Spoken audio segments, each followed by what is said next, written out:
Então vamos aproveitar que saímos da vibração, que envolvemos em prece, que pedir a Deus que proteja e envolva todos nós aqui.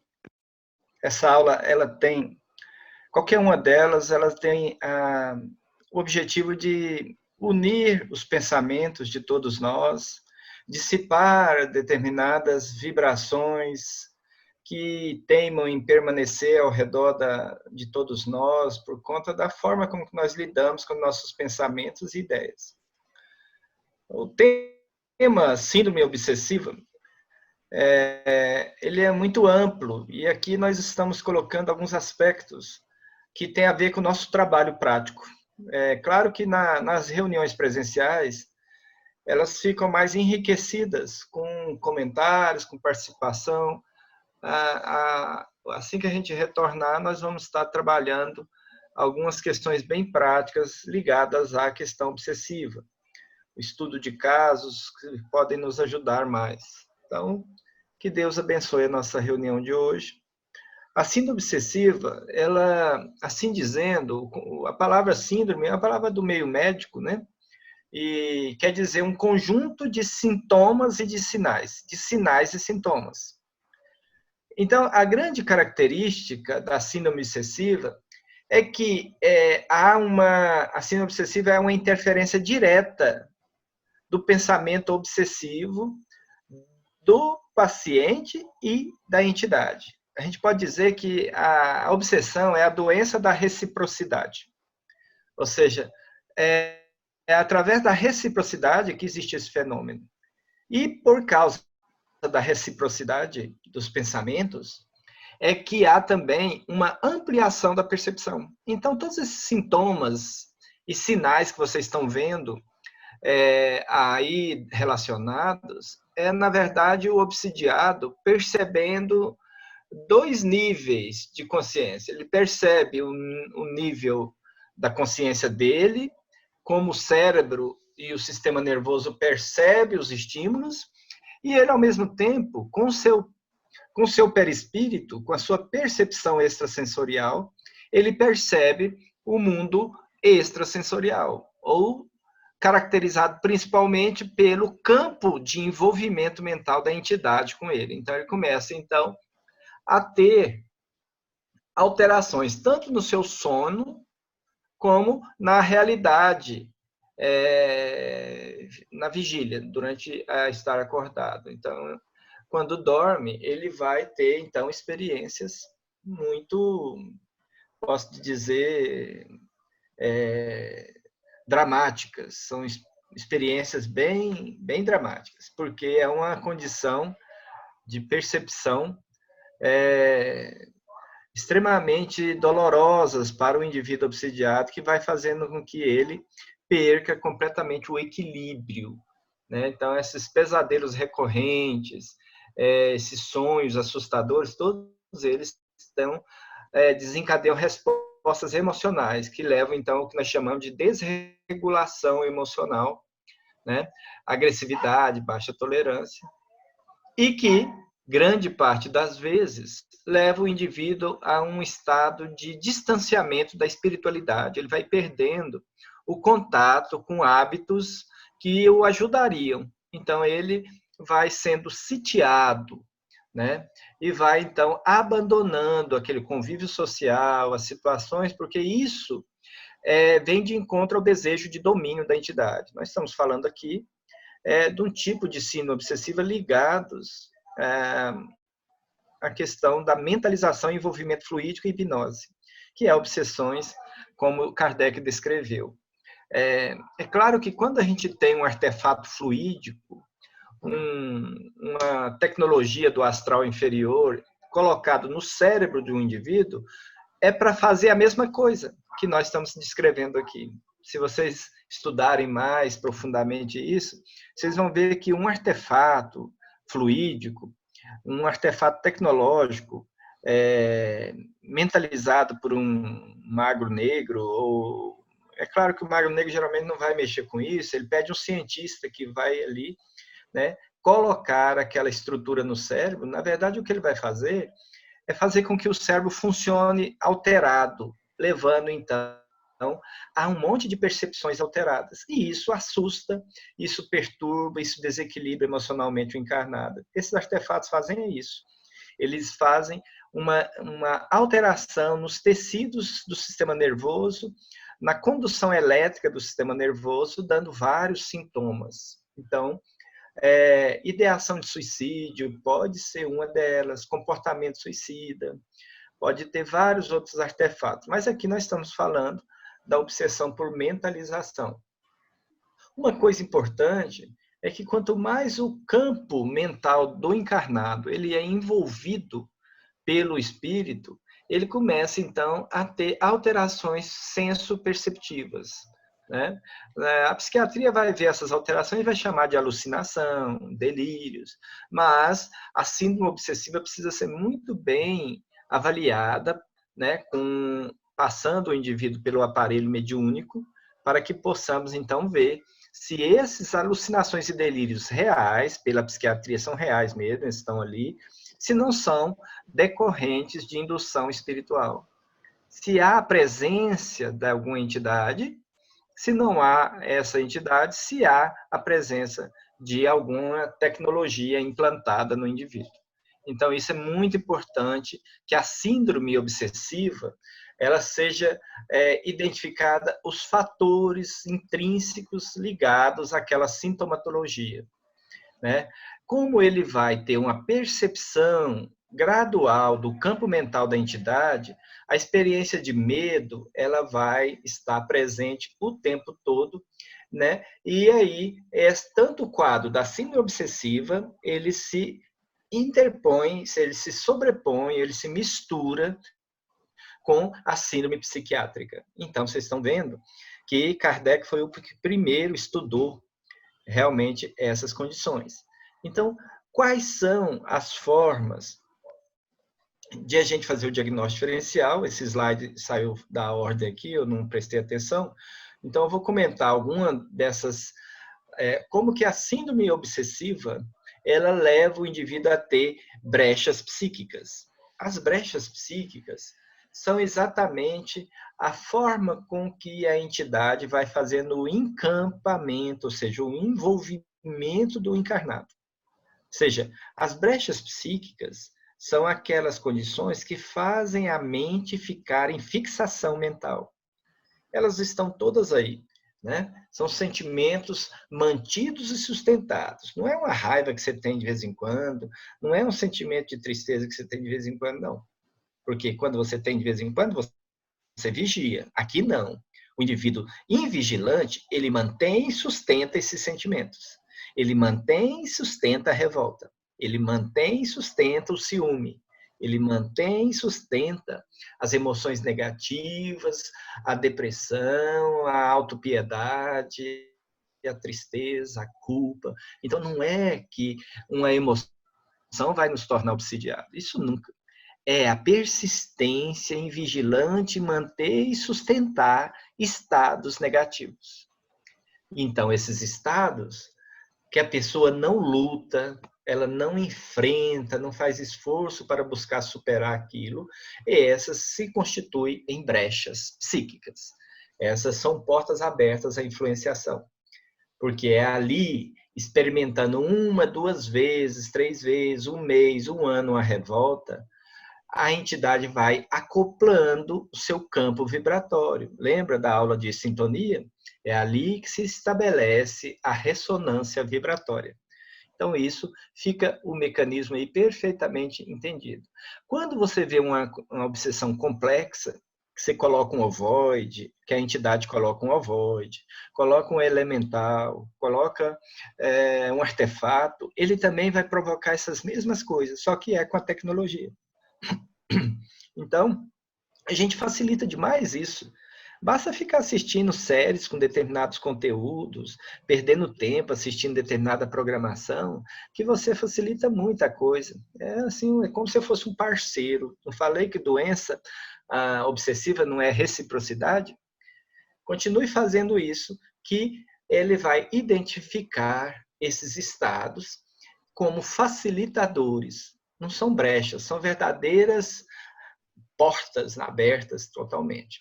Corrijam aí o conceito de plataforma, é o conceito de campo mental, que é aquele estado comum entre o encarnado e o desencarnado, né?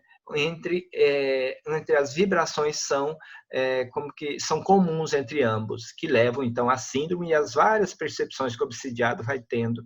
Então a gente chama de plataforma do encarnado, que o espírito começa então um processo de encampar isso. É uma interação maléfica contínua, persistente, disciplinada, de indução, acolhimento, reciprocidade, ressonância vibratória. Então, nos casos anímicos, que nós vamos falar em outra aula, são fixações patológicas ou ruminações de pensamentos de culpa, remorso, várias formas que nós vamos falar em outra aula, certo? Então, vamos ver agora a obsessão do ponto de vista da psicosfera, ou seja, a obsessão do ponto de vista da gradação do envolvimento da psicosfera, da aura. Ou seja, como que o campo mental exteriorizado na aura é feito lenta e progressivamente o entrelaçamento, né, das auras, dando então o fenômeno obsessivo.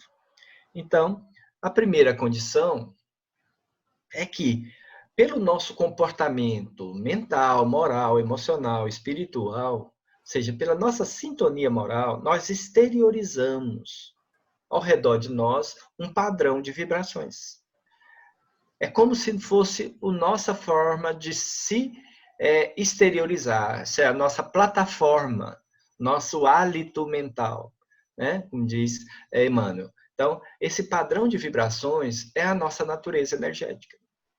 Quem está perto de nós, nos observando, quando você desencarnar, que o mentor vier para perto de você, ele sabe exatamente o que está acontecendo com você, pela simples observação dos seus sinais no seu campo mental, ou seja, no seu padrão de vibração.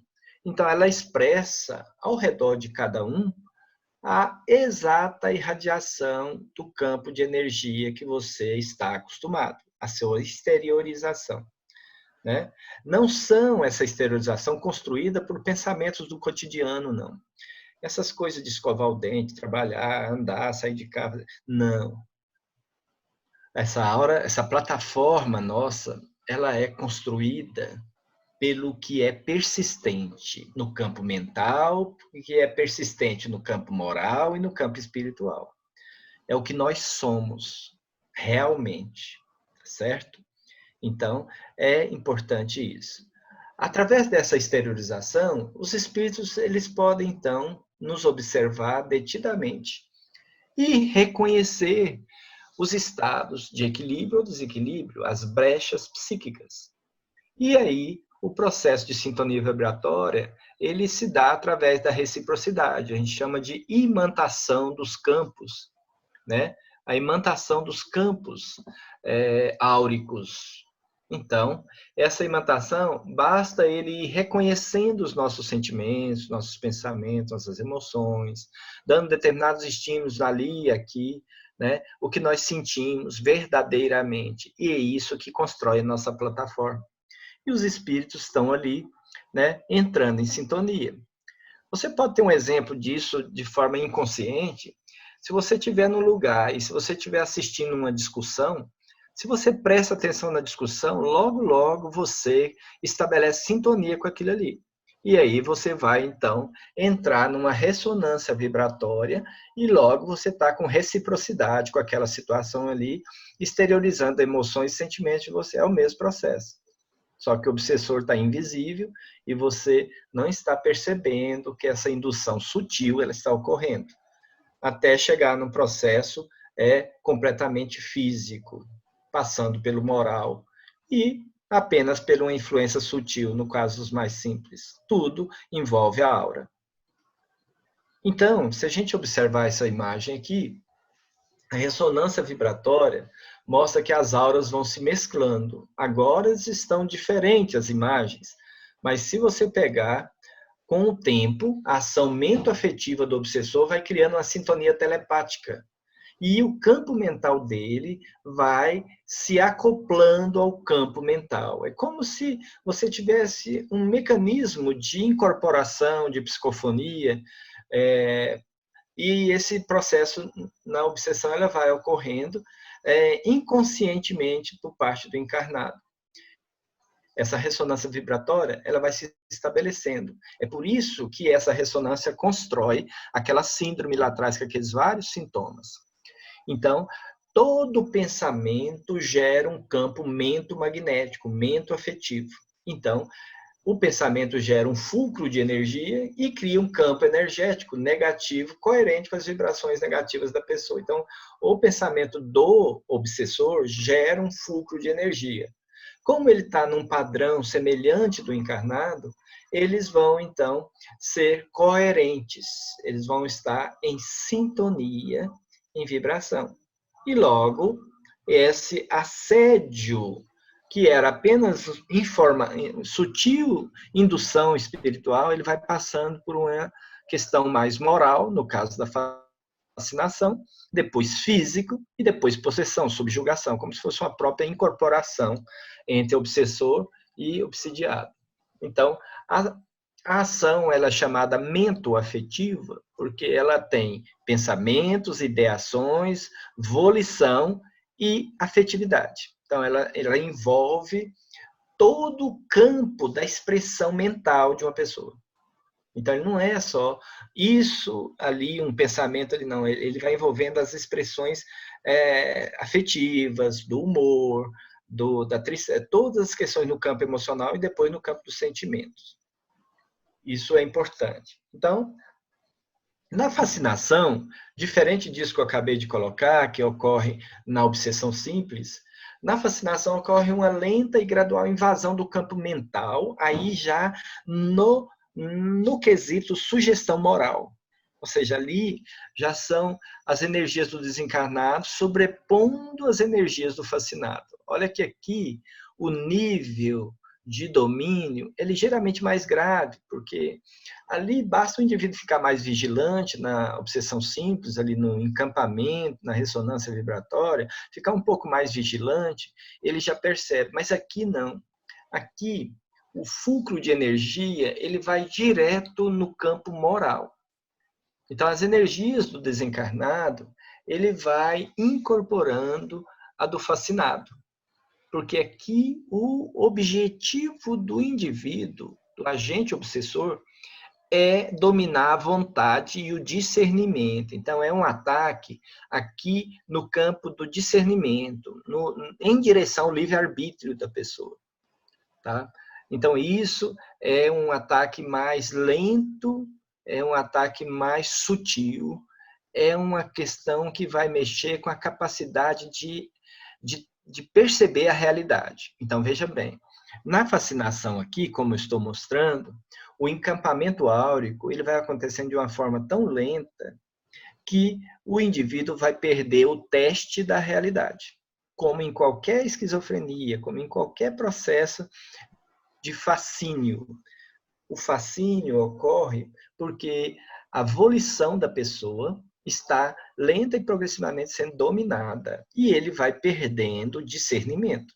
Então, ele, por perder o discernimento, por perder a volição, ou seja, a vontade, a autodeterminação, lenta e progressivamente, ele se distancia da autocrítica. Ele vai perdendo a autocrítica. Então, ele nunca vai aceitar ou perceber que é uma invasão, ele vai achar que é aquilo. Então, ele vai ver o que ele quer ver. Então, se ele acha que ele é um médium eleito, que Bezerra de Menezes está com ele, a entidade vai ter a aparência de Bezerra de Menezes. E vai ter a aparência de André Luiz. E ele vai ser o novo escritor de André Luiz e Bezerra de Menezes. As mensagens vão estar ali o tempo todo. Então, isso, para o fascinado, é importante de ser falado aqui, gente.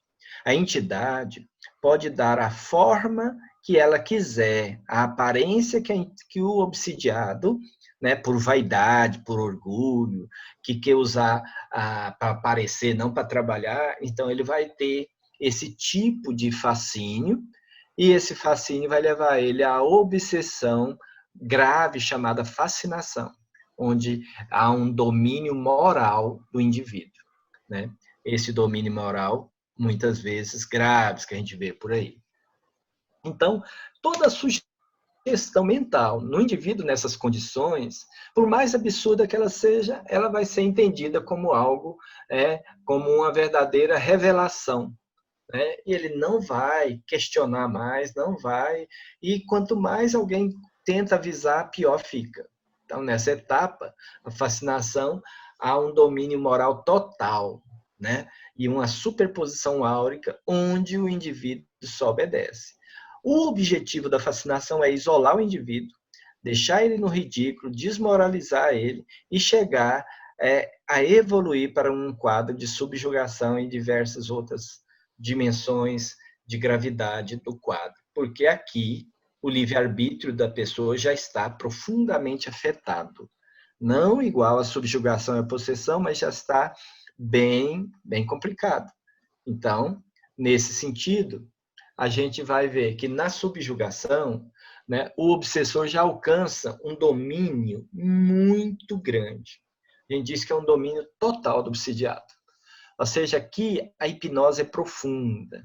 Ela vai nos fulcros da mente como um todo. Tá? Os centros mentais neurológicos estão sob total domínio. Isso quer dizer que aqui, além do domínio moral, há o domínio da motricidade. Os movimentos da pessoa são comandados pelo obsessor. Então aí vem discernimento, vontade, que é a volição, eles estão sob o domínio, interferindo tão gravemente a ponto de comprometer o livre-arbítrio do obsidiado.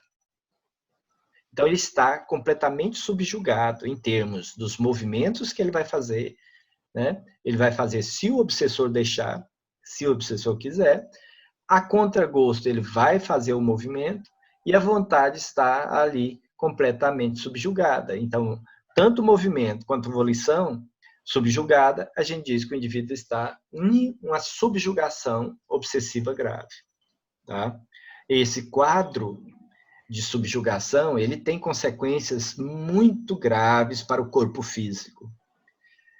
Vai entrando em colapso as glândulas mais sensíveis, a suprarrenal, o fígado, o coração, o pâncreas, né, os rins. Então, a subjugação, ela vai como que enfraquecendo o corpo físico do subjugado e levá-lo ao desencarne. Então, é um processo de tortura terrível e que a gente tem nas obras de André Luiz, o Filomeno de Miranda, diversas descrições que eu convido a buscar.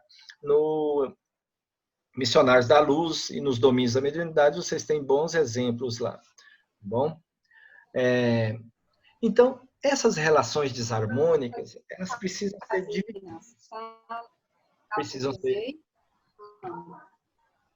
Precisam ser divididas, porque casos de indução espiritual, processo obsessivo na classificação Allan Kardec, nós já fizemos aí.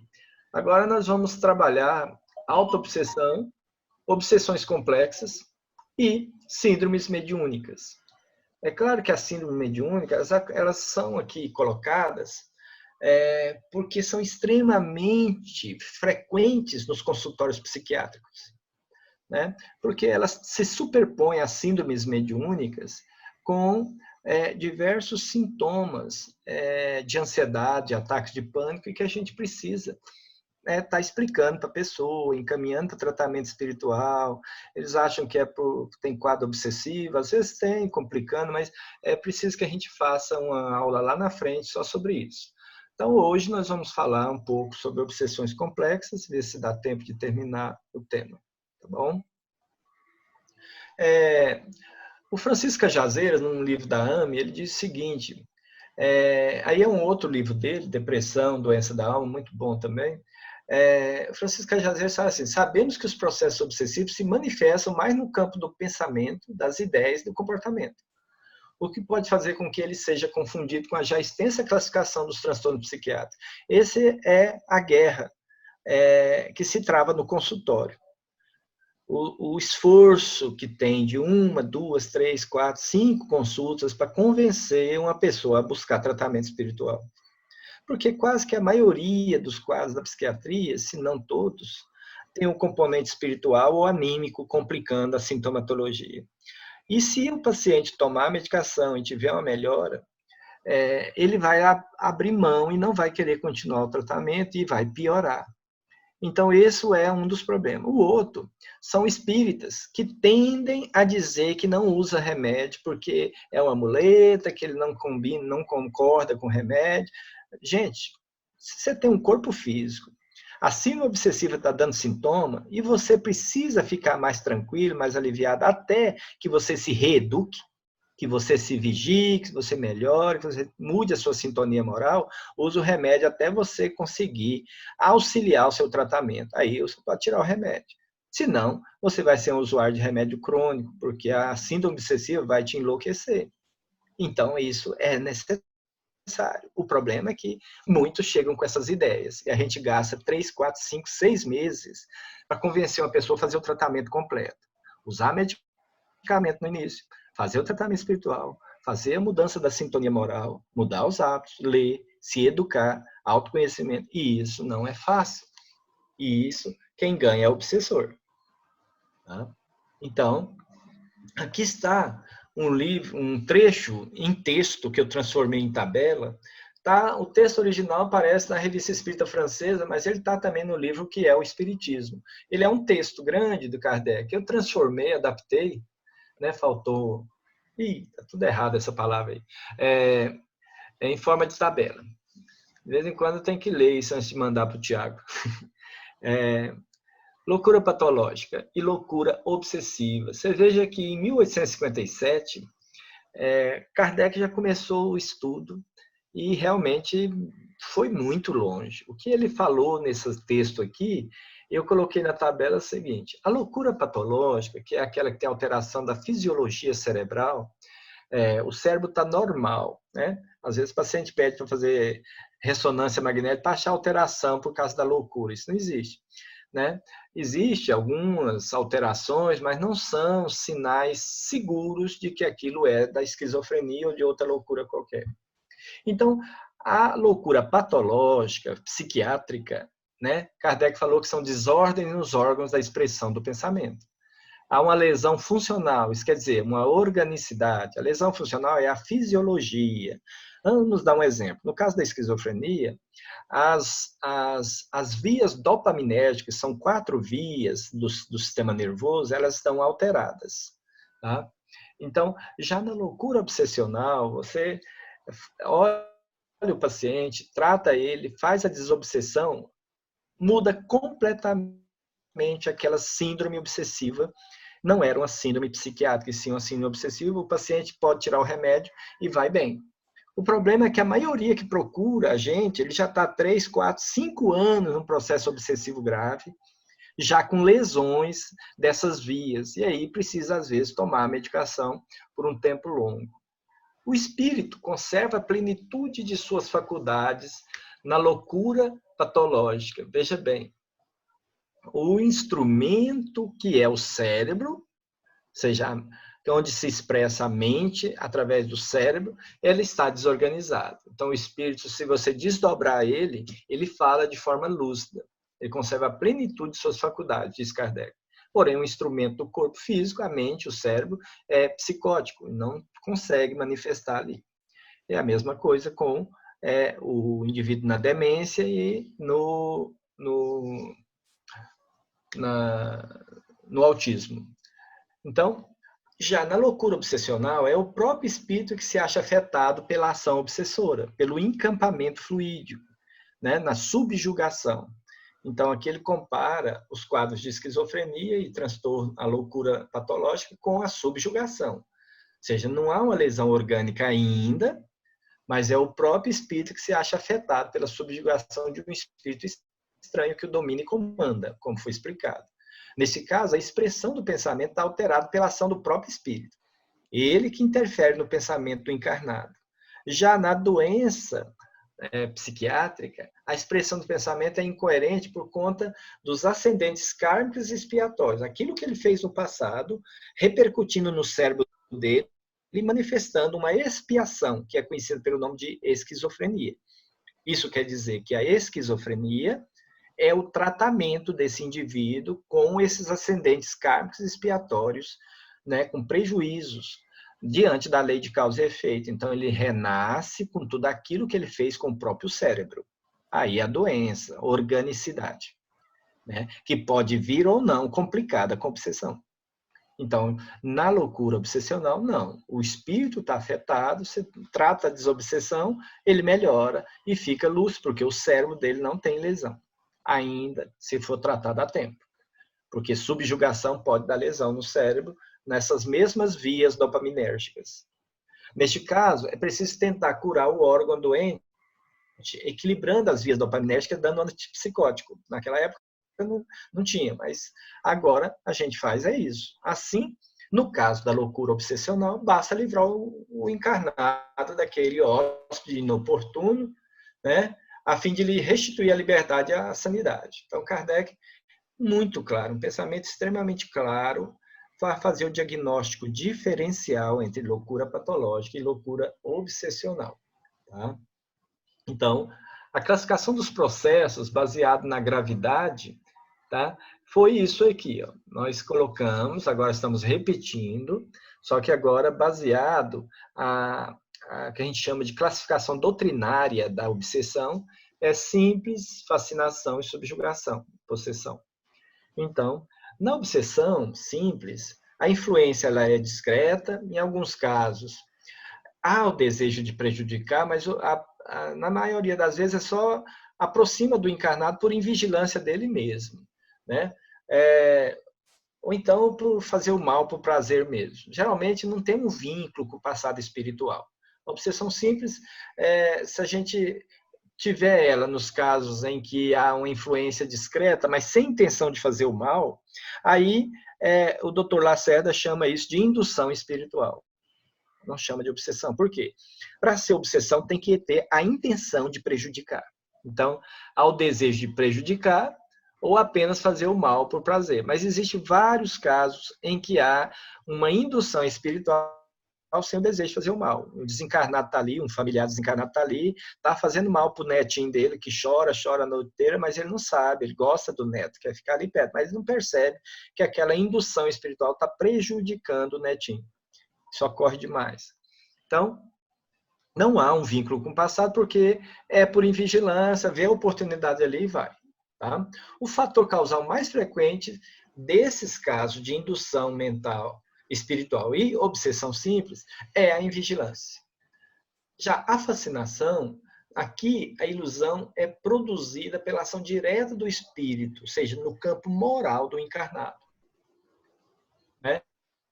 Esse indivíduo, né, lúcido, mas moralmente alterado, ele está sendo perseguido por uma entidade lúcida, consciente do que quer fazer, treinado, com o psiquismo dele diretamente encampando o campo moral daquele encarnado, ele conhece profundamente onde ele vai agir.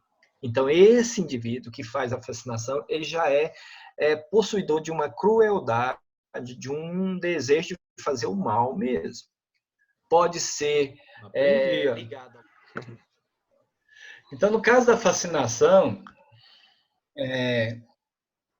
a progressão ela se dá pela rigidez mental. Veja bem, deixa eu voltar um aqui. A fascinação, o que a gente chama de rigidez mental?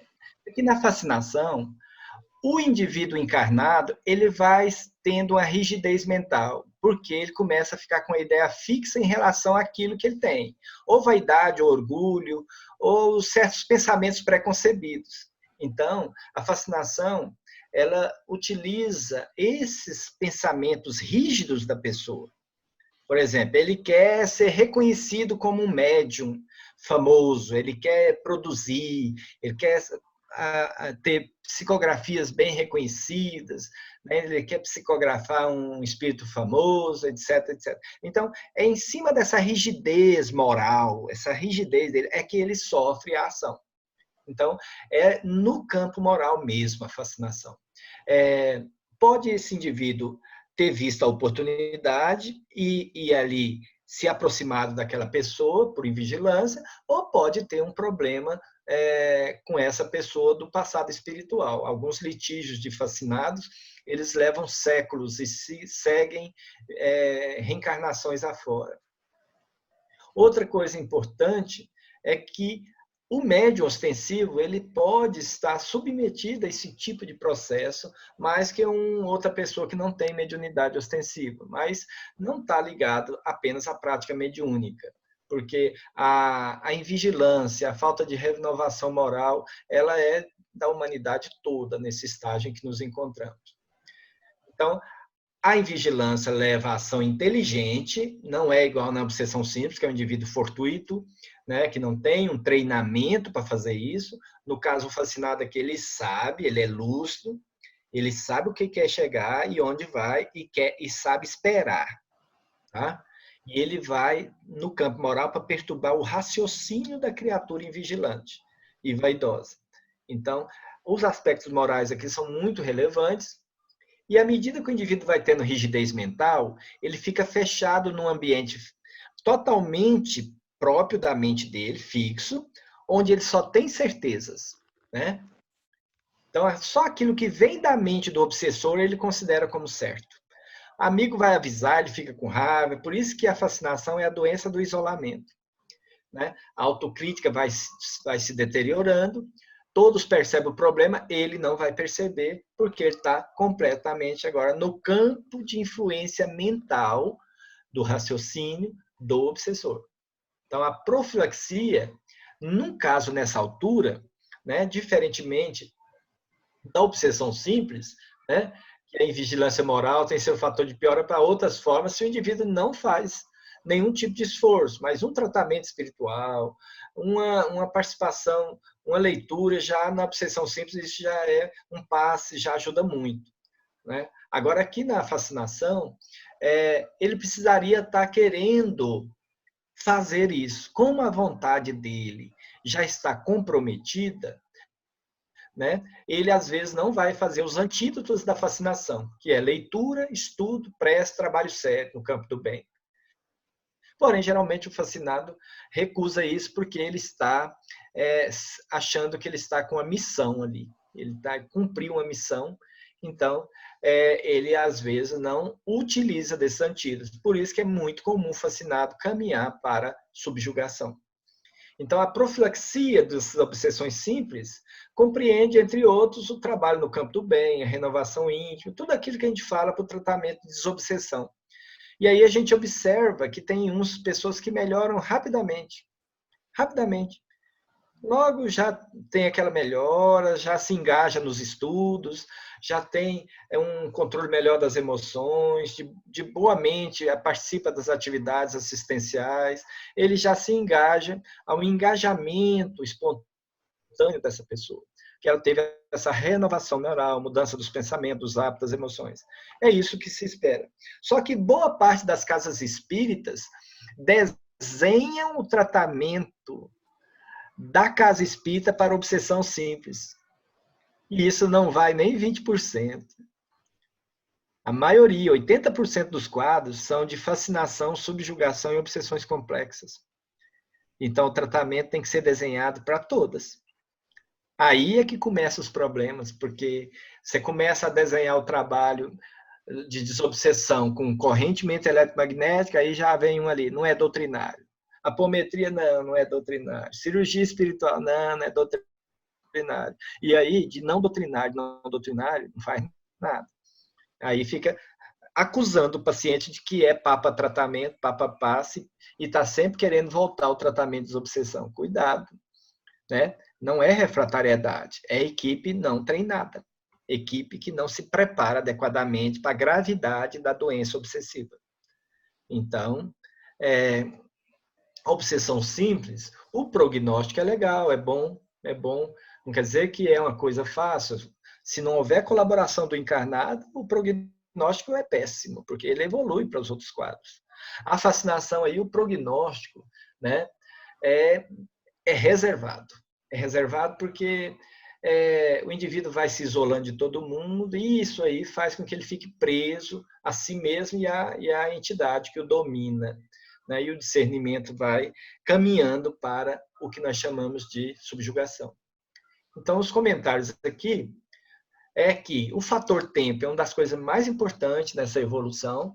Se a gente orientar a tempo o paciente buscar tratamento, né, ele vai ser orientado a ter uma reação positiva, no sentido de mudar, de buscar um tratamento espiritual, e a renovação íntima, né, a mudança do comportamento, tanto do encarnado quanto daqueles obsessores que estavam ali, e aí vai ocorrer o desligamento das entidades. Então, geralmente, obsessão simples e fascinação pode evoluir para as formas mais graves, na progressão do domínio físico, né, a subjugação física e a subjugação moral, né, pode também se levar a obsessões complexas. Então, esse é o processo, né, que a gente está caminhando para o final dessa apresentação. Nós precisamos agora observar a questão da subjugação. A subjugação, ela segue, né, à medida que o domínio moral se completa num quadro de fascinação, em seguida vem o domínio físico, o domínio corporal, da motricidade, com graves repercussões nos níveis de consciência do obsidiado.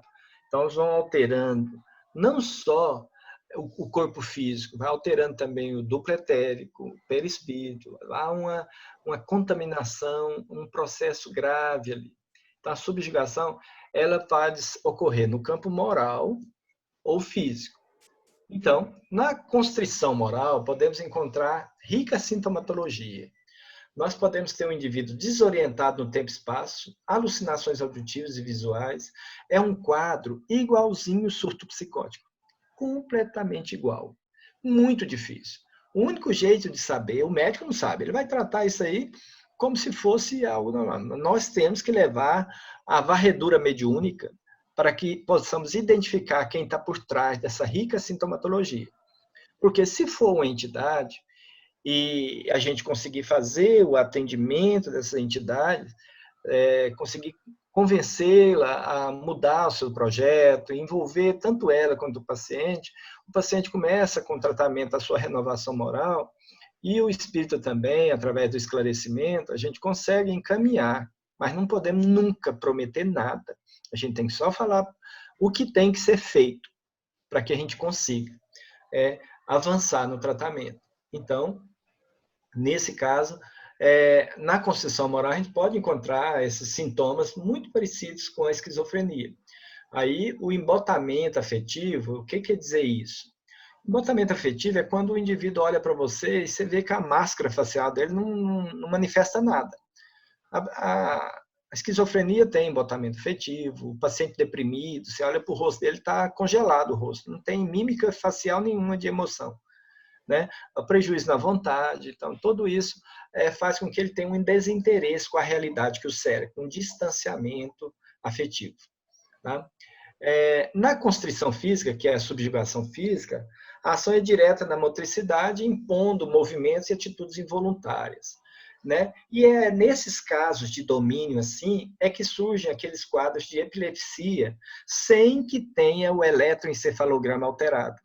2% das esquizofrenias não têm o eletro, é chamada de grande mal, é chamada de esquizofrenia essencial pela medicina, mas são quadros geralmente epileptiformes, são crises convulsivas desencadeadas pelo obsessor que já subjuga o indivíduo, né, fisicamente, na motricidade dele. Então, faz aqueles movimentos igualzinho à crise convulsiva, só que para torturar o encarnado. Então, é muito comum a gente ter, em caso de subjugação, pacientes com crises convulsivas, epiléticas, a gente tem sempre que fazer a varredura mediúnica em busca de entidades com esse tipo. Pode ter também que essas condições pode também ser desencadeado por artefato fluídico, não só pela ação direta de hipnose profunda do obsessor. A subjugação tem um controle total, né? E, geralmente, esse controle moral e físico, ele vai também provocando deteriorações no sistema nervoso do paciente. E esse paciente ele pode ter colapsos do sistema nervoso, pode ter catatonia, ficar parado, paralisado, pode ter atrofia de áreas cerebrais. Essa subjugação ela pode ser complicada com artefato fluídico. Então, a equipe mediúnica, a equipe espiritual, terão que ter um treinamento muito bom e um longo caminho pela frente para oferta adequada de tratamento para essas pessoas. E não fazer promessas levianas de cura, porque é um quadro difícil. Tem que ser persistente. A gente tem que orientar, motivar a família, o paciente, porque são muito imediatistas, quer melhor, acha que não ficar falando que desligou a entidade, que fez isso, fez aquilo, porque eles acham que, então tá, tirou o hóspede inoportuno, tá tudo resolvido. Tá nada. Mesmo que você afaste, retire um artefato fluídico, afaste por esclarecimento um obsessor, você não vai melhorar assim. Vai ter que fazer magnetismo, tomar passe muito tempo, até que a impregnação maléfica nos tecidos do duplo etérico, nas telas do duplo etérico, nos filtros do duplo etérico e do corpo perispiritual sejam efetivamente limpadas. Senão, ele vai continuar sentindo mal. Eticamente, a gente não pode, então, fazer essas promessas de cura, tá certo? Eu penso que acabou que a gente se deteve por um bom tempo nesse quadro de obsessões que precisava a gente descrever completamente. Hoje eu coloquei um acréscimo aí sobre essas questões de obsessões complexas. E eu acho que esse tema, Tiago, e todos os que estão nos acompanhando aí, eu penso que esse tema precisa ser discutido na outra semana. Quais seriam esses temas? O primeiro é esse que vocês já têm aí para leitura, obsessões complexas, toda a gradação, todo o processo que eu fui pesquisar em alguns livros, né? Um dos livros são os livros da Ivone A. Pereira, do Filomeno de Miranda, e os livros Legião, e um livro muito interessante, que é Consciência Emergente, sobre as obsessões complexas e a importância do autoconhecimento.